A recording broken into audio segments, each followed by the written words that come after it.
अस्सलाम वालेकुम स्टूडेंट्स, मैं हूं अब्दुल कुद्दूस बेग, आपका फिजिक्स टीचर। स्टूडेंट्स, आज के लेक्चर में हम चैप्टर नंबर 3 के 2 टॉपिक्स को डिस्कस करेंगे। First one is force due to water flow और स्टूडेंट्स सेकंड टॉपिक में हम डिस्कस करेंगे मोमेंटम एंड एक्सप्लोसिव फोर्सेस। तो स्टूडेंट्स, लेक्चर को स्टार्ट करने के लिए चलते हैं लाइट बोर्ड की तरफ। For example students, we have a hose, यानी कि हमारे पास एक पानी वाला पाइप है।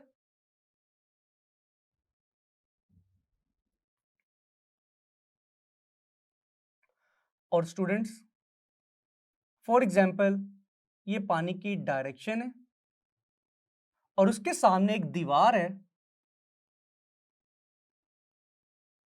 There is a vertical wall in front of the pipe. For example students, हम लिखते हैं a stream of water striking the wall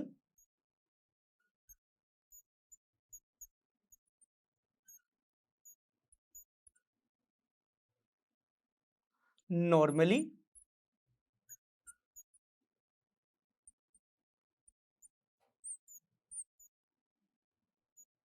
and comes to rest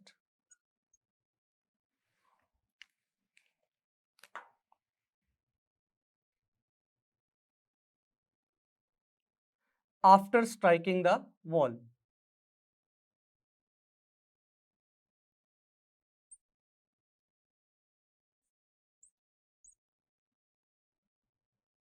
तो स्टूडेंट्स, हमने अज्यूम किया है कि पानी जो पाइप से निकल रहा है वो दीवार के साथ परपेंडिकुलर डायरेक्शन में स्ट्राइक करेगा और आफ्टर स्ट्राइकिंग पानी रेस्ट की हालत में आ जाएगा। तो स्टूडेंट्स, हम लिख सकते हैं initial velocity of water. For example students, पानी जिस वेलोसिटी से पाइप से निकल रहा है उसको हम अज्यूम करते हैं it is equal to v i, और इनिशियल वेलोसिटी की वैल्यू है स्टूडेंट्स वी। तो स्टूडेंट्स, जैसा कि हमने लिखा, after striking with the wall water comes to rest. तो पानी की फाइनल स्पीड क्या लिखेंगे हम?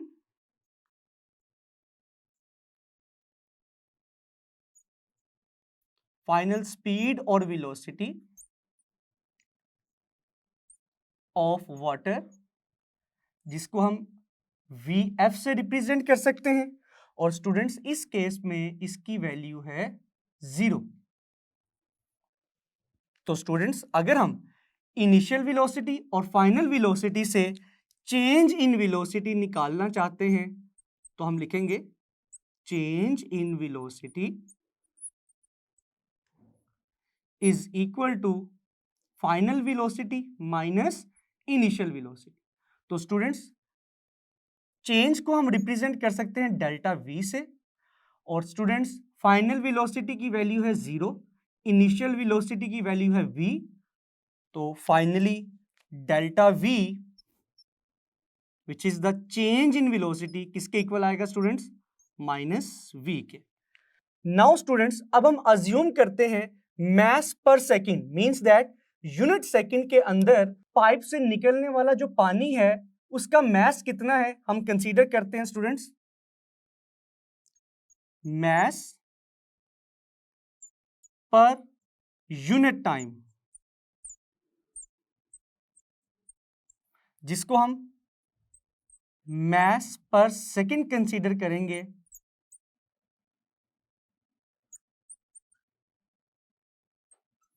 और स्टूडेंट्स, यहां पर इसकी वैल्यू है m divided by t। It is the mass पर यूनिट टाइम, जो कि यूनिट टाइम के अंदर मैस की वैल्यू है जो कि पाइप से निकल रहा है। नाउ स्टूडेंट्स, अब हमने इस आर्टिकल के अंदर फोर्स की वैल्यू कैलकुलेट करनी है जो पानी दीवार के ऊपर लगाएगा। तो स्टूडेंट्स, जैसा कि हम न्यूटन सेकेंड लॉ में ये स्टडी कर चुके हैं, the rate of change of momentum of a body is equal to its force. तो स्टूडेंट्स इस फॉर्मूले का रेफरेंस क्या है? From Newton's second law. तो स्टूडेंट्स अगर मैं चेंज इन मोमेंटम को फाइनल मोमेंटम और इनिशियल मोमेंटम के लिहाज से लिखूं तो मैं लिखूंगा students change in momentum is equal to final momentum minus initial momentum divided by time t. Now students जैसा कि आपको मालूम है momentum is the product of mass and velocity. तो फाइनल मोमेंटम किसके इक्वल आएगा? एम वी एफ के equal. Initial momentum किसके इक्वल आएगा? एम वी आई के इक्वल। और students divided by time T. तो स्टूडेंट्स आप देख सकते हैं कि इस फॉर्मूले से हम m की वैल्यू कॉमन ले सकते हैं और t को मैं मास के डिनोमिनेटर में लिख सकता हूं। तो स्टूडेंट्स ब्रैकेट के अंदर क्या वैल्यू आएगी? V f minus v I.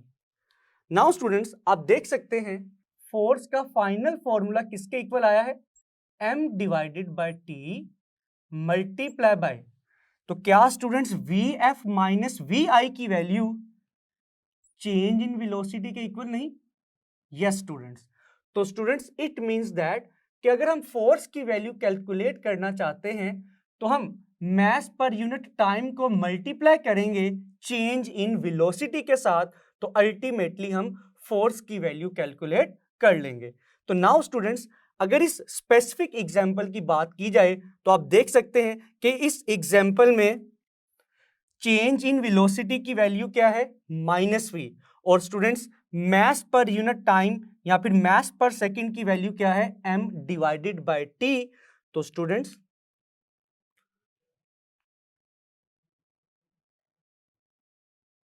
m divided by t को हम एज इट इज लिखेंगे multiply by change in velocity की जगह हम वैल्यू पुट करेंगे which is equal to minus v for this specific example. तो स्टूडेंट्स फोर्स का formula आएगा minus m v delta t divided by t. तो students this is the formula of the force. लेकिन students आप देख सकते हैं इस फोर्स का मैग्नीट्यूड तो m v divided by t के इक्वल है, लेकिन इसके स्टार्ट में नेगेटिव साइन है जो कि किसको रिप्रेजेंट कर रहे? This is the reaction force. ये रिएक्शन की फोर्स है जो कि दीवार पानी के ऊपर लगाएगी, लेकिन हमने तो इस आर्टिकल में पानी की फोर्स कैलकुलेट करनी है जो वो दीवार के ऊपर लगाएगा। तो स्टूडेंट्स हम लिखेंगे from Newton's third law, Newton's के तीसरे कानून के मुताबिक हम लिख सकते हैं to every action there is equal but opposite reaction. तो स्टूडेंट्स हम रिएक्शन को रिप्रेजेंट करने के लिए नेगेटिव का साइन यूज करते हैं। तो स्टूडेंट्स अगर ये रिएक्शन की फोर्स है तो students force due to water on the wall किसके इक्वल आएगी? अगर हम इस वैल्यू का नेगेटिव कैलकुलेट करें, मींस अगर इस फॉर्मूला को मैं नेगेटिव के साइन से मल्टीप्लाई करूं तो स्टूडेंट्स आप देख सकते हैं हमारा फाइनल रिजल्ट आएगा F is equal to positive m divided by t multiply by v। तो स्टूडेंट्स ये है final formula force due to water flow का। तो स्टूडेंट्स ऊपर वाले फॉर्मूला में हम लिख सकते हैं this formula is for the force due to the wall on the water. तो स्टूडेंट्स हमने यहां पर क्या किया है? हमने इस फोर्स का नेगेटिव कैलकुलेट किया, मींस इसका अगर ये फोर्स रिएक्शन की फोर्स है तो एक्शन की फोर्स कैलकुलेट करने के लिए हमने इस फोर्स का नेगेटिव कैलकुलेट किया, जो कि force due to water on the wall के इक्वल है। नाउ स्टूडेंट्स, अब हम एक एग्जांपल कंसीडर करते हैं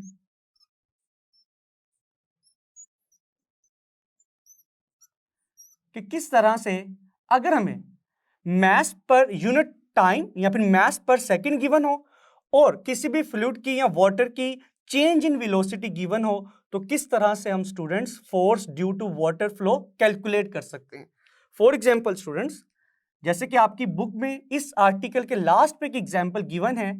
फॉर एग्जांपल स्टूडेंट्स, वाटर जो कि एक होज यानी कि पाइप से निकल रहा है, उसकी इनिशियल वेलोसिटी है 5 मीटर पर सेकेंड, लेकिन आफ्टर स्ट्राइकिंग द वॉल वो रेस्ट की हालत में आएगा। तो स्टूडेंट्स हम लिखेंगे the change in velocity for example is equal to 5 metre per second.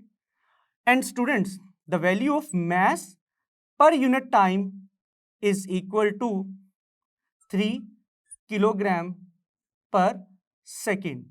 इसका मतलब यह स्टूडेंट्स कि एक सेकेंड में पानी का कितना मास इस पाइप से निकल रहा है, 3 किलोग्राम।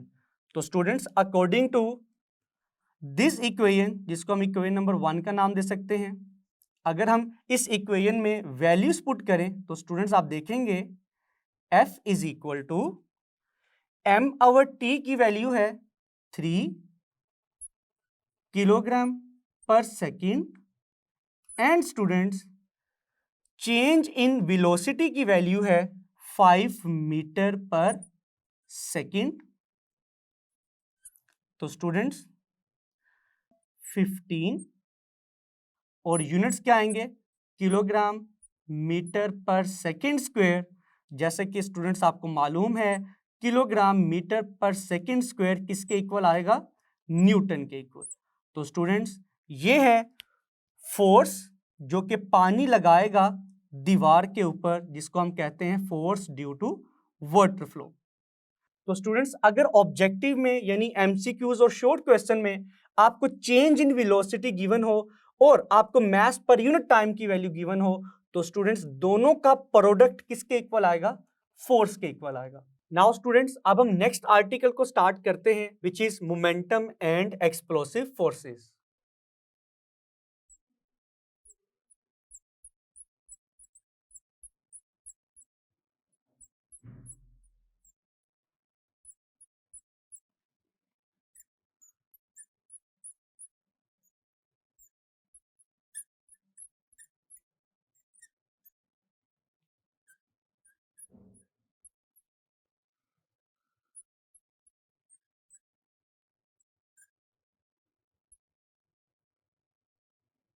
स्टूडेंट्स इस आर्टिकल में हम 2 एग्जाम्पल्स को डिस्कस करेंगे। स्टूडेंट्स फर्स्ट एग्जाम्पल में हम डिस्कस करेंगे कि किस तरह से एक फायर क्रैकर के एग्जाम्पल में सिस्टम का टोटल मोमेंटम कांस्टेंट रहता है, और दूसरी एग्जाम्पल में हम देखेंगे कि अगर हम एक राइफल और बुलेट को एज अ सिस्टम कंसीडर करें तो इस केस में भी सिस्टम का टोटल मोमेंटम किस तरह से कंजर्व रहेगा। तो स्टूडेंट्स स्टार्ट करते हैं फर्स्ट एग्जाम्पल से।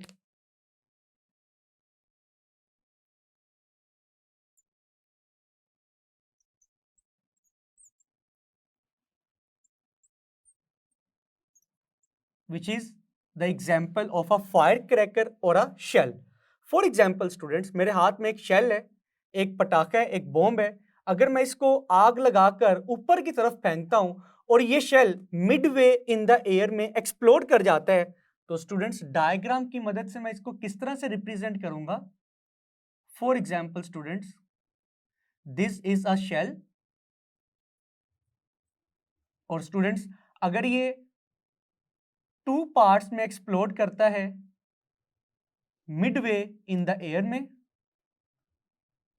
तो स्टूडेंट्स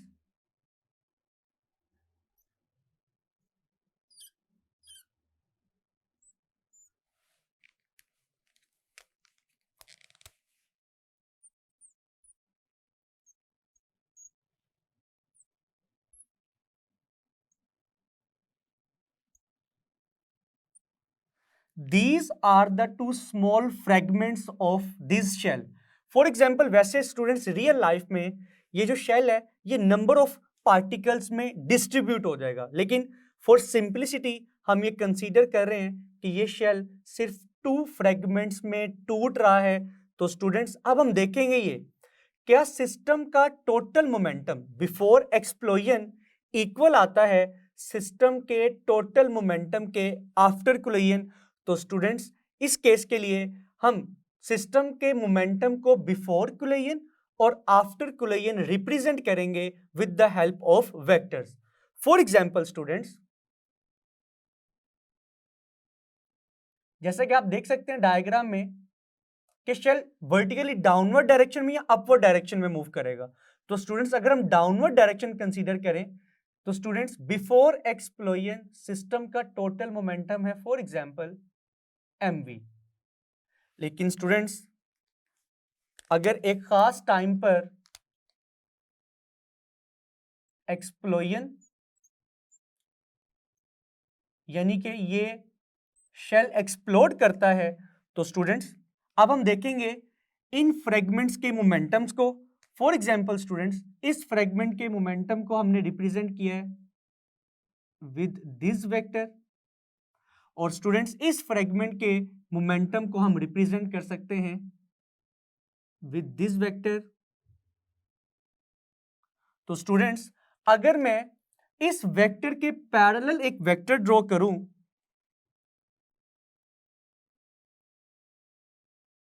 तो फॉर एग्जांपल स्टूडेंट्स अगर इस फ्रेगमेंट का मोमेंटम m1 v1 के इक्वल है और दूसरे फ्रेगमेंट का मोमेंटम m2 v2 के इक्वल है तो स्टूडेंट्स जो लाइन मैंने पैरेलल ड्रॉ की है इसका मोमेंटम भी किसके इक्वल आएगा m1 v1 के equal. Now students according to head to tail rule आप देख सकते हैं कि रिजल्टेंट वेक्टर कैसे आएगा by joining the tail of the first vector with the head of the last vector. तो स्टूडेंट्स ये जो रिजल्टेंट वेक्टर आया है इस केस में ये सिस्टम के टोटल मोमेंटम के इक्वल आएगा। तो स्टूडेंट्स आप देख सकते हैं total momentum of the system before explosion is equal to the total momentum of the system after explosion. तो आपने देखा कि किस तरह से एक शेल के एक्सप्लोजन के एग्जाम्पल में सिस्टम का टोटल मोमेंटम कंजर्व रहता है। नाउ स्टूडेंट्स अब हम सेकेंड एग्जाम्पल देखते हैं विच is the example of a bullet and a rifle.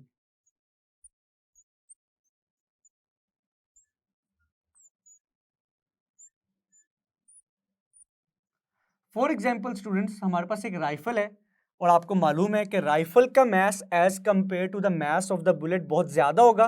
तो हम अज्यूम करते हैं mass of rifle is equal to capital M and students mass of the bullet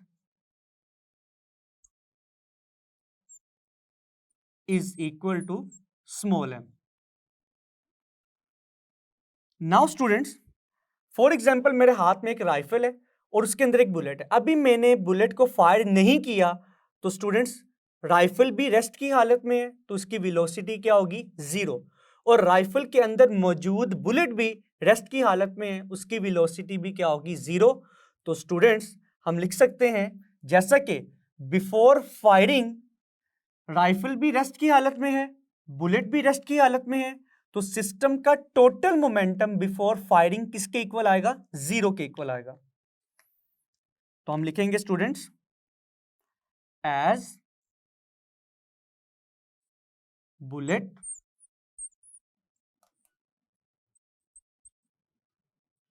and rifle both are at rest तो students system का total momentum before firing किसके equal आएगा